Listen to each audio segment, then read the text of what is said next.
नमस्ते, जय श्री राम। मैं हूं आपका दोस्त प्रियांश और आपके लिए लेकर आ गया हूं प्रियांश रिव्यूज की एक और ब्रांड न्यू वीडियो।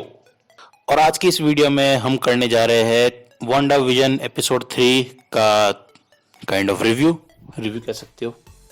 अब मुझे पता है पहले 2 एपिसोड का भी रिव्यू आना चाहिए था, लेकिन पहले 2 एपिसोड में मार्वल वालों ने रिव्यू करने लायक कुछ निकाला ही नहीं, तो अब शुरुआत एपिसोड 3 से ही करनी पड़ेगी। लेकिन वीडियो शुरू होने से पहले एक बहुत ही ऑब्वियस सी स्पॉइलर वार्निंग। अगर वांडा विजन नहीं देखा है अभी तक तो पहले जाके देखो और फिर उसके बाद ये वीडियो आके देखो। तो अब जब स्पॉइलर वार्निंग दे ही दिए तो आओ यार शुरू करते हैं बिना किसी इल्यूजन के।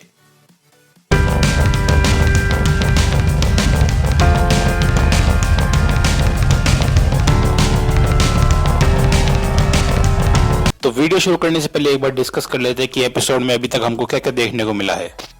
तो फर्स्ट ऑफ ऑल तो एपिसोड की शुरुआत में हमको दिखता है कि वांडा प्रेग्नेंट है, जो कि बेसिकली मुझे जहां तक लगता है उसी की इल्यूजन्स का हिस्सा है जो अपनी खुद की रियलिटी बना रही है। और आगे चल के एपिसोड के एंड में वांडा को होते हैं जुड़वा बच्चे, जो कहीं ना कहीं उसकी और पिएट्रो की लाइफ को भी सिग्निफाई करते हैं, क्योंकि वो दोनों भी जुड़वा बच्चे थे। वैसे इससे याद आया, वांडा दीदी अपने भाई की जगह, जिसने बचपन से लेकर अभी तक उसको बचाया है, उसको रिवाइव करने की बजाय एक वाइब्रेनियम से बनी सेक्स डॉल को रिवाइव करती है। खैर चलो, इट्स दीदीज चॉइस। अब एपिसोड के बीच में हमको दिखता है कि विजन एक पॉइंट पर आके इस रियलिटी को क्वेश्चन करने लगता है, उसको डाउट लगता है इस रियलिटी में, और वांडा को आके इसके बारे में बात करता है। और वांडा जो है इस पूरे इवेंट को ही पलट देती है और वापस चालू करती है उस टाइम को। अब इससे एक चीज तो साफ हो चुकी है कि वांडा को सबकॉन्शियसली पता है कि ये सब रियल नहीं है, उसकी इमेजिनरी वर्ल्ड है, लेकिन वो फिर भी चाहती है कि वो इसके अंदर ही रहे क्योंकि वो इसके अंदर खुश है। और इसी वजह से जो भी इस रियलिटी को क्वेश्चन करता है, फिर दिक्कत देता है इस रियलिटी में, उसको या तो दीदी दिक्कत देती है खुद से, या फिर उस चीज को ये पलट देती है, रिवर्स कर देती है। अब एपिसोड के बीच में अलग अलग जगह पर जो है अजीब सी कॉमेडी दिखाई गई, उसके लिए भी अब कुछ बोल तो सकते हैं नहीं मार्वल को, उनकी भी गलती नहीं है, क्योंकि वो बेसिकली अमेरिकन कल्चर दिखा रहे हैं। अमेरिका में जो पहले ड्रामाज होते थे अलग अलग, वो दिखा रहे हैं मार्वल वाले, अमेरिकन कल्चर दिखा रहे। अब ऐसा तो है नहीं कि मार्वल वाले वांडा को सोनपरी और विजन को शक्तिमान दिखा देंगे।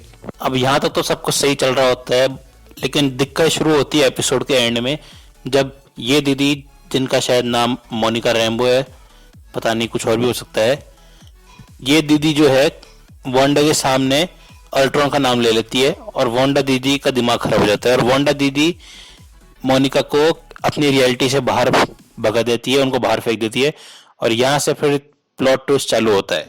तो अब आते हैं अजम्पशंस और पॉसिबल फ्यूचर आउटकम्स पे। अब इस एपिसोड से पहले हमको ये लगा था कि वांडा जो है, मतलब ये जो भी सब रियलिटी चल रही है वांडा की, ये सब उसके दिमाग के अंदर चल रही है, और उसको सोर्ड जो है वो किसी तरह से मैनिपुलेट कर रही है, उसका इस्तेमाल कर रही है। अब अगर आपको सोर्ड के बारे में नहीं पता है तो सोर्ड है बेसिकली शील्ड प्रो मैक्स। अभी तक तो खैर, लेकिन अब हमको यही लग रहा था कि वांडा हो सकता है किसी अंधेरे से कमरे में किसी लेबोरेटरी टाइप जगह पर बंद हो और सोर्ड ने उसके सर पर कोई अजीब से इक्विपमेंट लगा रखे हो, उसकी रियलिटी को, उसके माइंड को इन्फिल्ट्रेट करने के लिए।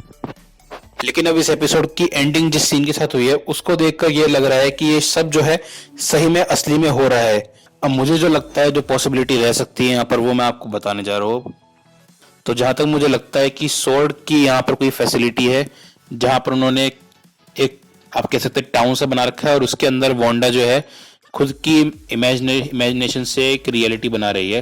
तो बेसिकली वांडा और सोर्ड का पूरा बराबर का हाथ है इस रियलिटी को बनाने में। और सोर्ड ने अपने ये 3 बंदे जो है वांडा के इस रियलिटी के अंदर, या फिर कह लो इस एरिया के अंदर भेज रखे हैं, इस रियलिटी को चेक में रखने के लिए, संभालने के लिए, या फिर और भी किसी एक्सप्रेसिव रीजन के लिए, किसे पता। और एपिसोड 2 के एंड में जो हमको एक कलर चेंजिंग दिखाई जा रही थी, वो भी कहीं ना कहीं ये जो हमको इस एपिसोड के एंड में जो हमको प्रोजेक्टर्स लगे दिखे जगह जगह, उनकी वजह से हो सकती है ये। अब इसके बाद कुछ सवाल भी आते हैं, जैसे सोर्ड के ट्रू इंटेंशंस क्या है, वो क्या करना चाहते हैं यहाँ पर वांडा की रियलिटी में।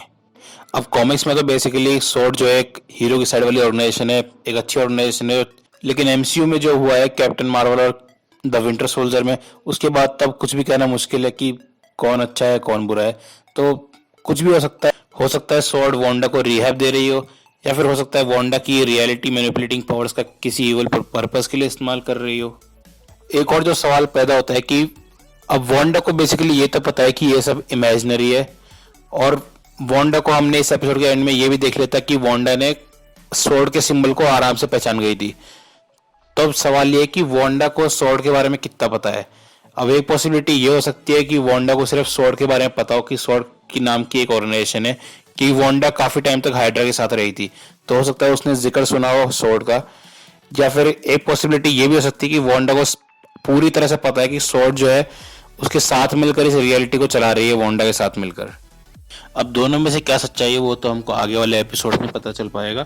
फिलहाल के लिए अगर आप मेरे से ऑनेस्ट रिव्यू पूछे अभी तक पहले 3 एपिसोड का, तो मैं तो बस इतना ही कहूँगा कि कन्फ्यूजन है अभी तक तो कुछ भी साफ नहीं है।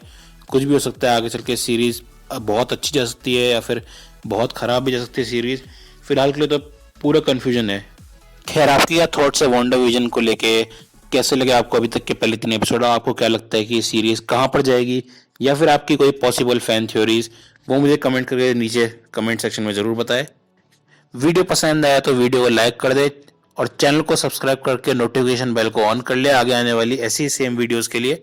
मैं मिलूंगा आपसे अगली वीडियो में, तब तक के लिए जय हिंद, वंदे मातरम।